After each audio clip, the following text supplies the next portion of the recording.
Welcome to the Startup Support Surgery podcast, where we light the entrepreneurial spark in medics and healthcare professionals. Join me, Dr. Joe Watkins, GP, business coach and co-founder of The How People, on a journey to discover where your medical know-how meets the business world. This will help you find some clarity on how to balance work, passions and family so that you can gain more freedom and control over your life, but also continue to help people, which is actually why most of us went into medicine to start with. Embarking on this entrepreneurial adventure is not easy. It is a roller coaster of emotions, but it's hugely rewarding and exciting in the process. Drawing on my 20 years of blending medicine and business as a GP, I am here to share experiences, insights and lessons. Expect lively chats, expert interviews and real-life stories from medics who have taken their own path.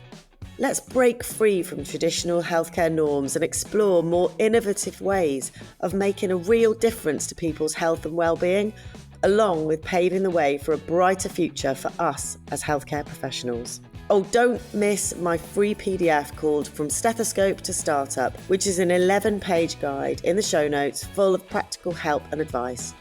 This is your roadmap to kickstarting your journey with us. Enjoy the show.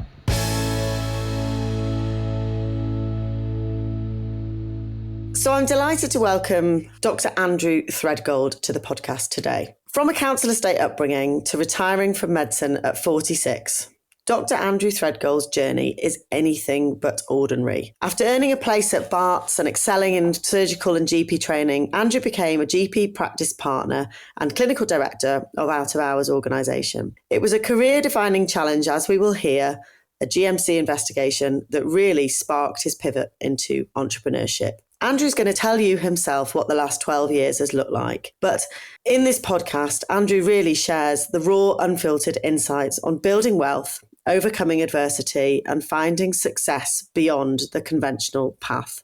Whether you're an aspiring entrepreneur or just curious about what it takes to pivot and thrive, I know that Andrew's story will inspire and challenge you in equal measure.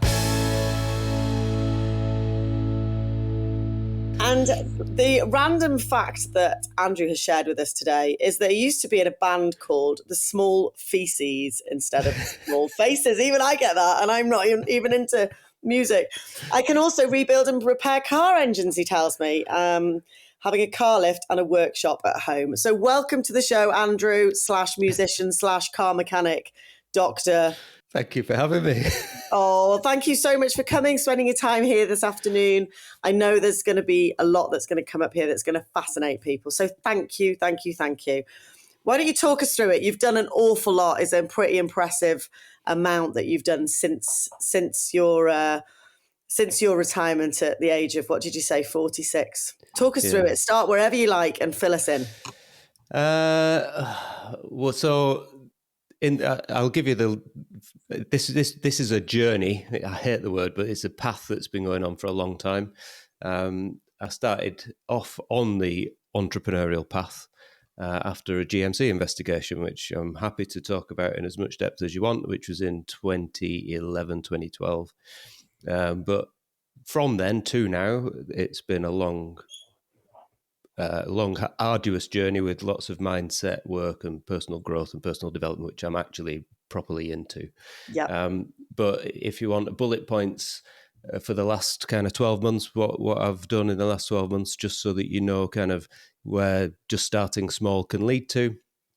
In the last 12 months, I've myself and my business partner bought 40 houses, 2 guest houses, a 23-bedroom hotel, 3 businesses, physiotherapy business, a security company in Norwich, the physio businesses in Warwick, in Warwickshire, Kenilworth, the Norton Hotel, which is in Seaton Carew up in the northeast. And the property value for the last 12 months that we've added to our portfolio is 4.9 million, and the revenue that we've added through business acquisition just through the businesses is conservatively 1.5 million. So that's kind of the last year. Right. It all sounds like you're smashing life. Yeah. But it's not the case. It sounds pretty good. And when I say it, I think, who am I talking about? Because I look over my shoulder, because it shouldn't be someone like me that I'm talking about. But I've got the receipts, I've done these things. But it all started off because the GMC thought they'd found the new Harold Shipman. And Right. if it wasn't for them, I wouldn't be where I am now. So Goodness sometimes it me. takes something like that to put a fire up your ass. Okay. So life changed pretty dramatically after that investigation. Do you want to tell us Absolutely. a little bit more about that? Like, just, Yeah, you know, more than happy, because it's yeah, every doctor's nightmare, isn't it? absolutely. I was going to say, I think we don't want to gloss over that. So tell us what happened. So, context, there was a couple of moments in my career, my medical career, where I realized that the career is not as stable or as secure as you think it is. The first thing, so I went to Barts in London. I wanted to be a surgeon. I was going to be a career urologist. In order to get on the training program, you have to go where you've got to go to get on, because it's a highly competitive program. So I ended up in the Northeast, moving from, at the time I was living in Chigwell, moved up to the Northeast to do surgery, got onto a surgical training program, and then after a while the government introduced online applications, and they made us all reapply for our jobs Right. online. And the people that got the interviews for these jobs weren't even on training programs already. They were paying the people that wrote the software how to fill the forms out, and they got the most points and they got the interviews. And the rest of us, myself and my other colleagues that were in training jobs, we got scattered around the country. Some went off to be trust SHOs, non-training jobs. People like me ended up moving into general practice training because I was anchored here by this point, and I needed a job.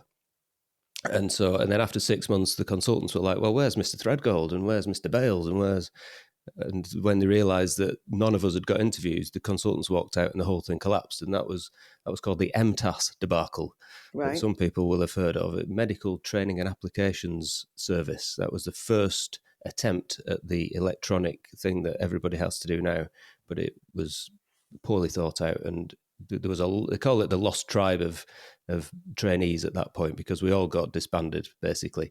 After 6 months, they offered us our jobs back, but we'd all disappeared by that point, and it was just a waste of time. I was then in general practice, but I thought to myself at the time, if this is supposed to be a secure job and something completely out of the blue can just pull the rug from under you, what kind of job is it? And it's a bit like in my current role these days in business and property, it's a bit like somebody selling widgets on Amazon. You've got this amazing widget that you're selling on Amazon, and it goes great guns, and you're making fortunes on Amazon. And then Amazon suddenly notice and think, oh, we can make that widget for cheaper. So they start making it cheaper. They shadow ban you from Amazon, and all of a sudden your business has gone in a flash, and Amazon have took over, and it's an existential threat that you've got no control over. And that's exactly what medicine was like for me at that time.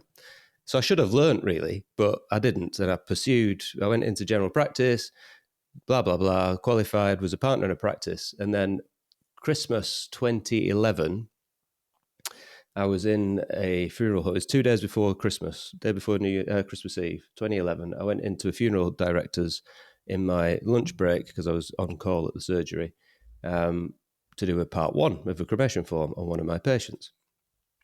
So no problem. Whilst I was in there, the funeral director came and said, we've got this funeral, the cremation's tomorrow.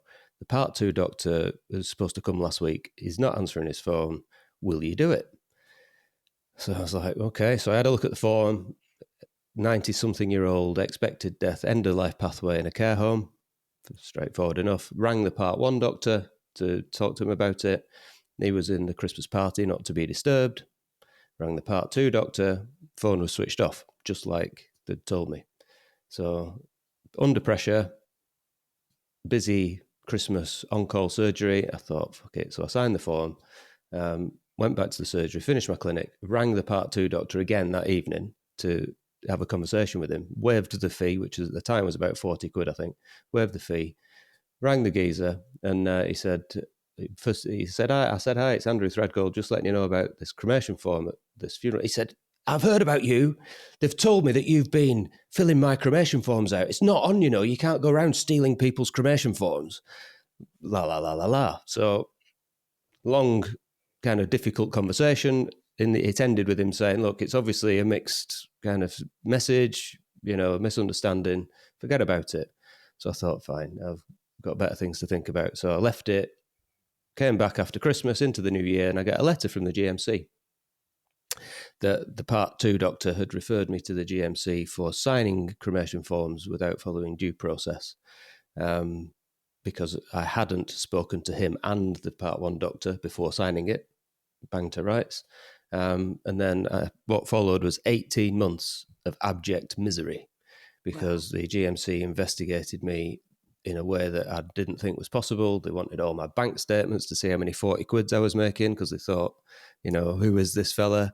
I think I'd done 160 quids worth of creme forms in 2 years. So that, they interviewed all my patients, they interviewed all my colleagues, they asked for witness statements from colleagues that I work with in other departments like the out of hours. They were asking my trainers when I was a GP Reg, they asked them for character references. It went on and on and on and on. And after 18 months, I lost 3 stone in weight. And I rang the MDU actually at one point, and I was sat in this house. So at the time, I'm from a council estate near Manchester. I'd never had any money in my life. I'd been a GP partner. I was working out of hours. I had over 100 grand a year income, and I was living the 100 grand a year lifestyle. I bought this big house that I'm in now. I had massive bills. I had a car on credit. I had credit card debt because I'd been on holiday. And I rang the MDU, and the MDU said, "You do know, Dr. Threadgold, that people get struck off for cremation offences." And I thought, fucking hell, all I was trying to do was do somebody a favour. So I was scouring adverts. Can I be a labourer on a building site? How am I going to pay my bills? Can I learn a trade? I was absolutely panicked. And in the end, long story short, the GMC said to me, right, you've got 2 choices. We know that you've done something wrong because you've admitted it. Yes, quite right. I did say that I've signed the form before I spoke to the person, but I have explained why. Well, never mind that. You've got 2 choices. You can either accept a warning on your GMC website registration for 5 years, or you can go to a full tribunal. And there will be 2 outcomes if you take it to a tribunal. One will be erasure, and the other one will be nothing whatsoever. You'll have nothing. It depends if you want to fight it or not. Right. And at that point, after 18 months and 3 stone in weight, and having 18 months where you're practicing second guessing I can't handle a complaint. What if someone complains? What if I do something wrong? You practice so defensive medicine, but you've got to put on this professionalism, because the good medical practice booklet from the GMC says that you've got to remain professional regardless of the stress that you're under. I couldn't do it. I just couldn't fight it any longer. And so I accepted the warning. So I got a warning from the GMC for 5 years. Nobody ever asked about it. I don't think it ever really made any difference to my clinical practice. But what it did do was, if the first lesson wasn't enough, this one really drove it home that I cannot be reliant on something outside of my control for my own prosperity and my family's security. Yeah. And it was that got me started on this journey that has ended to where I'm currently at. Wow, that is a story. That is incredible. Thank you for sharing that. And I think we need to just focus on the forward motion that created, which was where you were, this journey that you've had since. But that push, that experience, that awful time for you, basically springboarded the rest, right? So how did you even make that move? I mean, you must have been in a fairly desperate situation at that time. How did you make the moves that I know need so much? You need to be so brave. You need to be so, quite positive in your outlook. How did that happen when you were feeling at such a low point? Well, it was there's a great phrase that I really resonates with me, and it's that in every adversity lies the seed of a greater benefit. And it was truly, genuinely one of those things that it was the need to do something which got me started. So I looked at a few different things before I ended up doing what I'm doing, because you have to do something. If you just sit and do nothing, it's impossible. You've got to make a start. And then what happens is, once you make that first move into something, other avenues open up, and taking action creates opportunity, and that's essentially what happened. So my first port of call, because like you said to me before we came on, as medics, we're actually quite capable of a lot of things. So you can turn your hand to lots of stuff if you have to. So my first thing was, I'm quite an analytical person. I wanted to be a manager of a hedge fund. I thought that'll do. So I went and I did a qualification in portfolio management and stocks and shares. So proper how to trade properly. And then I ran my own short long hedge portfolio for a while of stocks and equities, with a view to then proving my track record to get into a hedge fund. But when you realize how hard that is, and it's not like the people on Instagram show you following little candle charts and the graph's going up, so put your money in now. That's all bollocks. To do it properly takes hours and often weeks of research before you can even put one trade on. And I thought, well, this is just as bad as exchanging your time for money somewhere else. Do you know what I mean? And then I ended up in getting into property. I learned a lot about property and bought a little tiny terraced house in a place called Darlington, which is in the northeast of England. Had no money because, as I've already explained, consumer credit up the wazoo. And my father-in-law lent me the purchase price of this house in Darlington. And I thought, if this works, this can be the thing that, I can buy into it. But I've got to try. So I tried the trading stuff, and it just took too long. So I thought, property, how hard can it be? So I bought this house in Darlington, 45 grand with my father-in-law's money. I refurbished it myself because I wanted to learn how to do it, how long things took, how much stuff cost. And I spent 12 grand refurbishing it on a credit card. The guy came out, put a value on it for a mortgage of 75,000. So I then got a mortgage, 75% of 75,000, which put £56,500 back in my bank, paid my father-in-law back his money, paid me back most of my money that I'd spent on refurbishing it. And then I had a house there that was making me a few £100 a month. And I thought, wow, this does work. I mean, it took a long time to get that first property. On top of working full-time as a partner and 30 hours a week in the out of hours, I was still putting in 30 offers a month until I finally got one person that would buy at the right price, that would sell at the right price. But it only takes one. And then you slowly get to know other people around you, and then things start to snowball. Eventually, it takes a long time. Right. But I think the key thing there is, I did a talk the other day about this.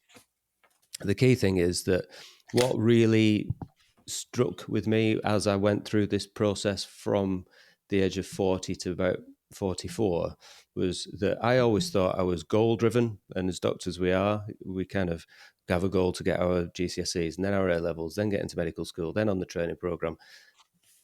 And I thought that was me, setting goals and meeting them. But actually what drives me isn't the goals. It's the personal development that occurs when you face challenges. And that's what really drives me. And I committed daily, at least an hour a day, from 2018, 2017, an hour every day, and I still do it, into personal development and personal growth. And the stuff that I've collected along the way is a byproduct of the personal growth and personal development. And that is how I look at it now. I don't go chasing this stuff.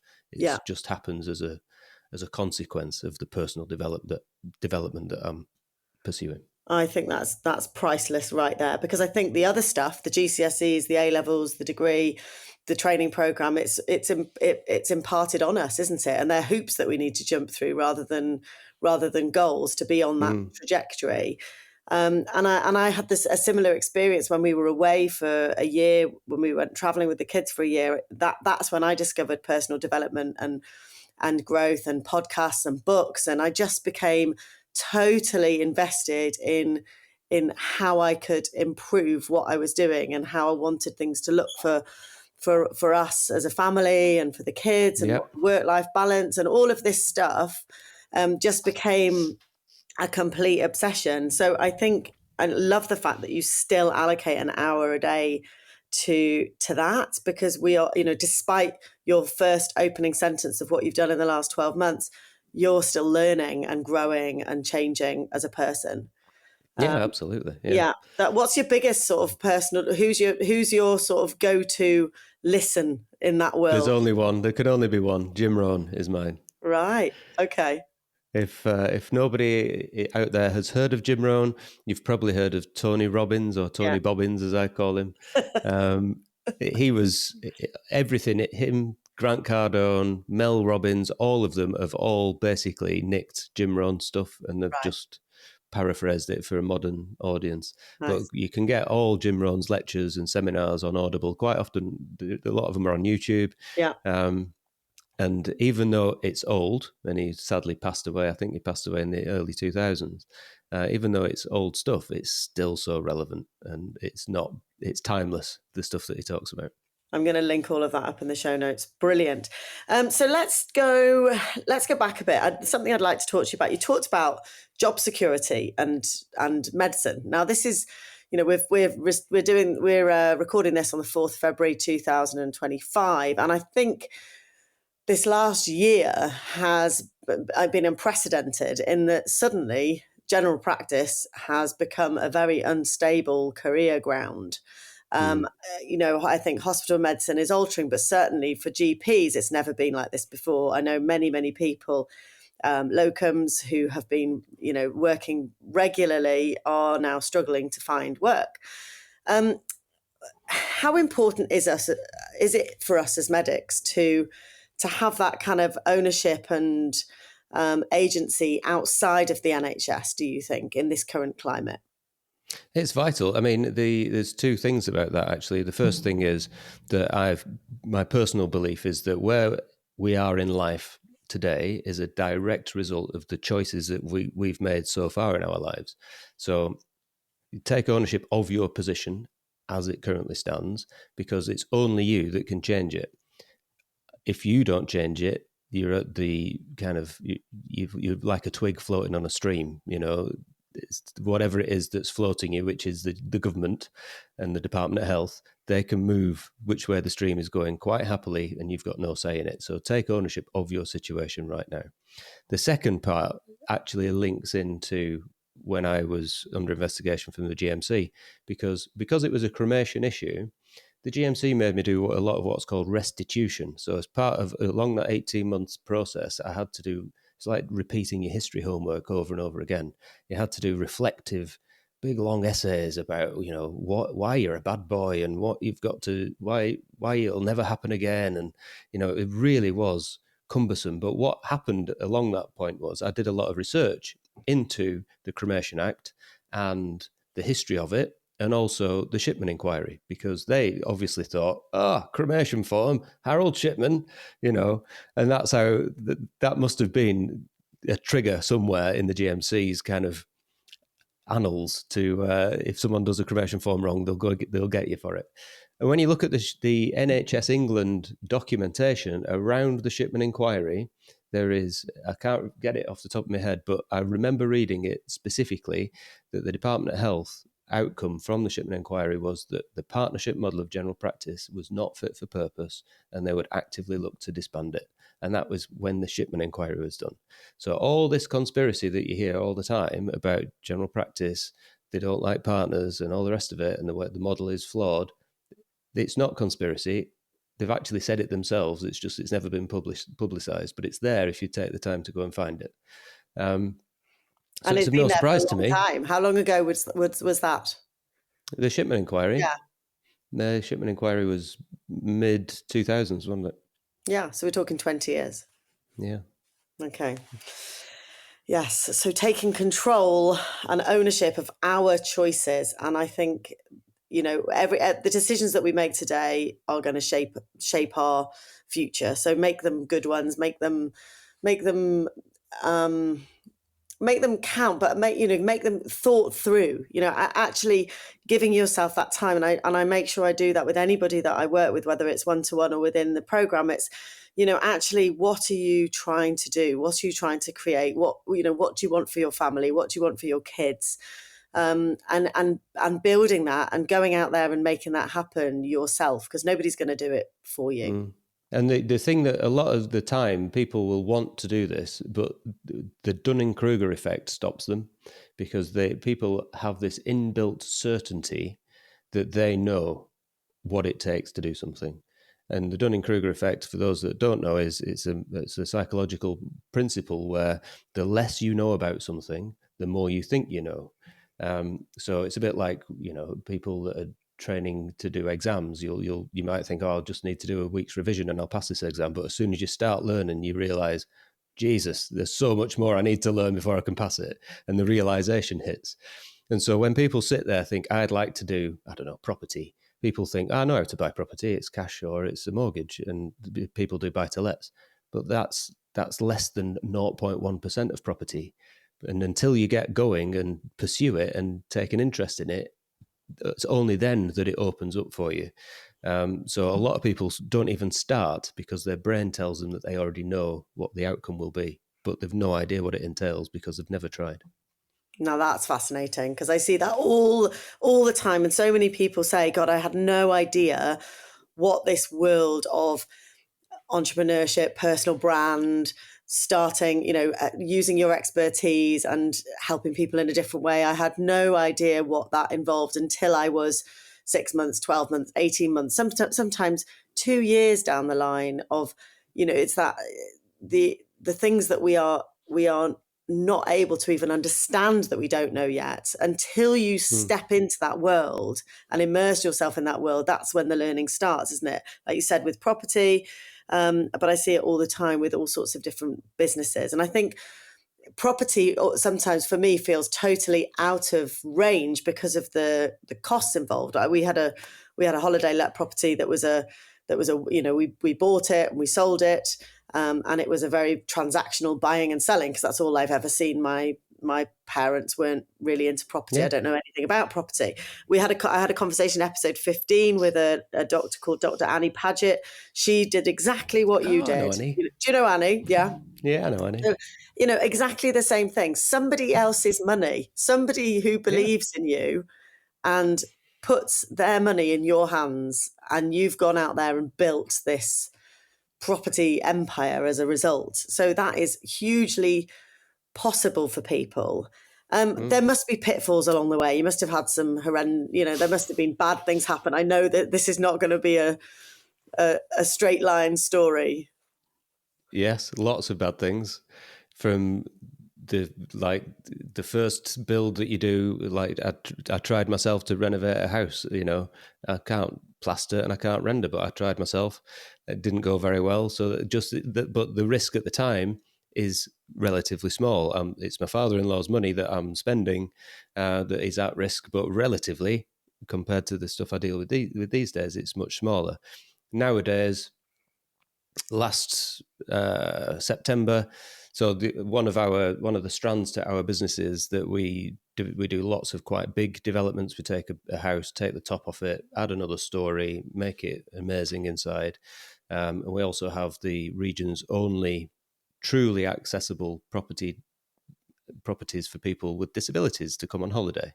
Our first one, Liberty, stays in Redcar, does wonderfully well, all open plan downstairs, and in the upstairs suite, it's for the carers that want to come, or the relatives of those that might be off their legs that are staying downstairs.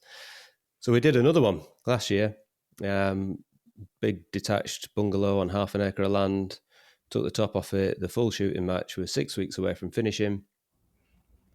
I think I was £250,000 into the build at the time.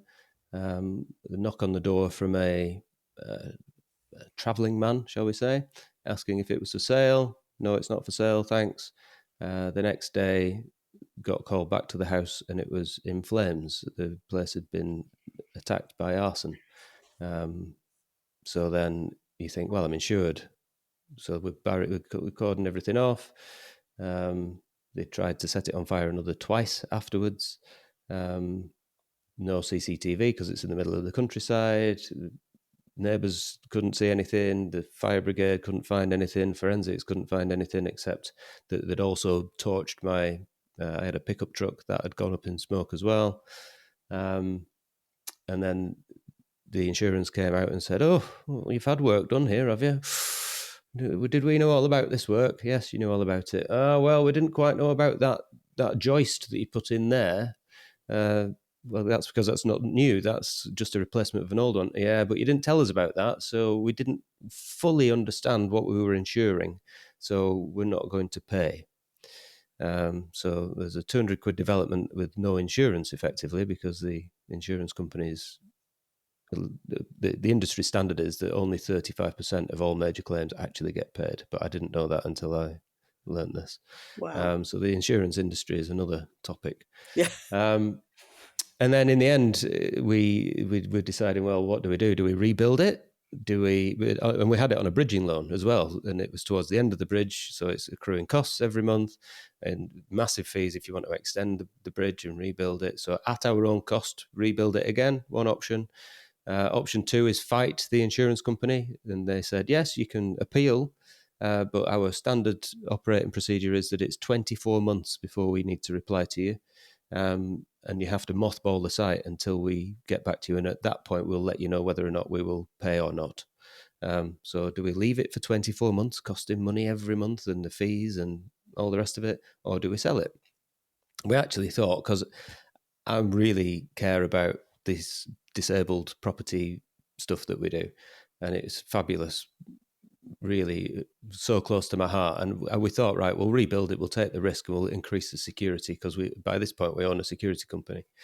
And then I was at a conference in London, and the phone rang at 4:00 in the morning. It was the next door neighbour. Sorry to tell you, Andrew, but your bungalow's on fire again. You know, it was such a quiet road until you bought that house. And I thought, as a people person that cares about the people that I interact with, I just couldn't. I felt so bad for the neighbour D. So we decided to sell it. So we stuck it in an auction. We got the money that we wanted for it within 6 hours. The day before it completed, we were in taking the remainder of our building gear out, and a transit van full of Irish fellas turned up, and they'd bought it. So the police came and said it was probably the travelling men that set it on fire. This is just speculation. No evidence for this. I'm just telling you what the police said. The police said it's probably travellers that caused the fire because they identify a site that they like. They don't want the building. They just want the land. They will usually, arson is their usual MO. And then they'll come out of the woodwork and buy it in cash cheaper because it's cheaper for them to acquire it that way. And that's a common way things happen. So that was a big kick in the balls, if you want to know that there's been ups and downs. Yeah, right. That's a big kick in the balls. And this is the ups and downs of entrepreneurship on a massive scale. Huge amounts of money, lots of stress. These things happen, right? When you're running businesses like this, this is what happens, and people have got to be able to. You've got to be able to navigate those things, just like you navigate navigated that really difficult situation at the end of your medical career. What would you say to somebody, maybe somebody out there, not necessarily in property, but somebody out there that's interested in entrepreneurship and what it takes? What would you say to somebody maybe who's still in the day job, but curious about what it really takes to do what you've done? Yeah, I wouldn't want anybody to be put off by that story. It's what happens is that it's about stretching yourself, but you need to start small. So start small and slowly take calculated steps to make sure that each move that you make is slightly bigger than the last. And then what you find is that you'll have problems along the way. Every single thing that you do encounters challenges. The challenges make you feel uncomfortable, and you learn how to manage them. And then you get to the point where I'm at now, and the stuff that used to challenge me when I started is now day-to-day stuff. It doesn't really register, but there is still stuff that really affects me. Like that episode particularly affected me. And I was it felt quite a bit like back in the GMC, that actually, because it was such a significant impact on the way I felt personally, because I felt responsible for the people around that building, and it was my fault. I bought that house and that had happened to it, and I felt personally responsible. So But, as I get bigger or if we scale and keep scaling or whatever, there's going to be even worse challenges that come up. But the stuff like the fire will be a smaller problem another 2 or 3 years down the line. And you just grow into it. It's a process, and it's supposed to be. Yeah. And it's the same with anything, isn't it? In normal life, we have these challenges, like, for example, when the kids are born and you have your first baby and you're like, oh my God, how do I look after this thing? And how do I get any sleep ever again in my whole life? Yeah. And then, you have your second and it's like, oh, this is a bit easier than I thought. And, so it's navigating those things, stretching yourself, putting yourself out of your comfort zone, and understanding that those challenges are going to help you grow in the long run, aren't they, as well? Are you a family man? Yeah, I've got a wife and 2 kids and 3 dogs and 3 cats. Amazing. So how about those boundaries? We often, so many of the people I have interviewed have been women in business and juggling with families. I know that business can seep into every little bit of your being and your pause and your house and your family. How do you manage your boundaries? Is it something you've always been good at? Is it something you've learnt? Is it something you're not good at? You can be as honest as you like. It's an evolving process, if you want the honest answer. When you start, everyone's kind of enthused, and even the people around you are enthused. Your colleagues at work, they'll be like, "Oh, look at Andrew and his cute little hobby," and everybody loves it when someone, "Go on, have a go." And there's that attitude when you start something. My wife was not into property at all when we started. That first little house that I mentioned, she couldn't really stand it. And I thought, well, we've got to do something, because I can't do this without my wife. So I had some massive difficulty before even the GMC in my personal life. And if it wasn't for my wife, I would have, I credit whatever I'm doing, I credit to her, because she was absolutely my rock. So I thought, I'm not going to be able to do this without my wife's support. How can we do this? So we looked into, and I needed to get out of medicine pronto tonto, as I've explained, and 300 quid a month from a buy-to-let. How many of them are you going to need to replace 100 grand a year? Do you know what I mean? So I needed to get out. So we looked into holiday lets. So we do serviced accommodation. That was the bedrock of what got me out of medicine before the explosion into what we do these days. And I said to her, look, let's get you on some interior design courses. Let's get you involved. And that's what it took. It took Nicola to be involved and be creative. And she does all the interior design for all our stuff now. And as we've scaled and the cash flow has got bigger, Nicola retired from midwifery. She's no longer in the NHS. She does 1 day a week as a lecturer at the local university. The rest of the time she's involved in guest communication, managing the cleaning teams, sometimes managing the build teams when I'm off in Norwich looking after that business down there. And we're always it's a fluid, there's no kind of 5 o'clock cutoff. You can't do that in business. But it's a real collaboration between me and Nicola. And if I ever come up with a crazy idea that I'll go and do something else, she always says, just go for it. So I've always said behind every good man is a pushy woman. I don't mean it like that, but I'm not misogynistic in any way, but I really wouldn't be doing what I'm doing without Nicola. So oh, she sounds brilliant. Absolutely brilliant. I love that. You've got to do this together, haven't you? If that's what it takes. And it sounds like you're a great team. I've loved everything that you've shared. These are, really, really special insights and really vulnerable stories that you've shared. And I really, really appreciate that today. Thank you so much. And this is actually the first time we've had a proper conversation. So I love these ones. It was exactly the same with Annie. I found her, we jumped on a call and recorded it. And we've done exactly the same here today. So thank you, Andrew, so much. You're very welcome. Thanks for having me.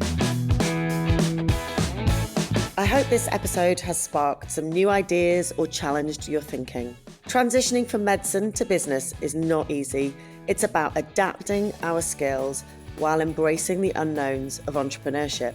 It can be nerve-wracking, but remember, you are not alone on this journey. Please feel free to reach out to me via direct message on LinkedIn or Instagram, or just shoot me an email at joe@bendylegs.com for support. And don't forget to grab the free PDF from the show notes, From Stethoscope to Startup, which is your go-to guide and resource for diving into entrepreneurship. Many thanks for tuning in. I will see you next time.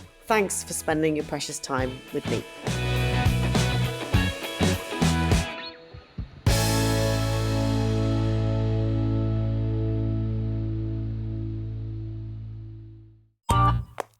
This has been a Monkey Pants Productions podcast.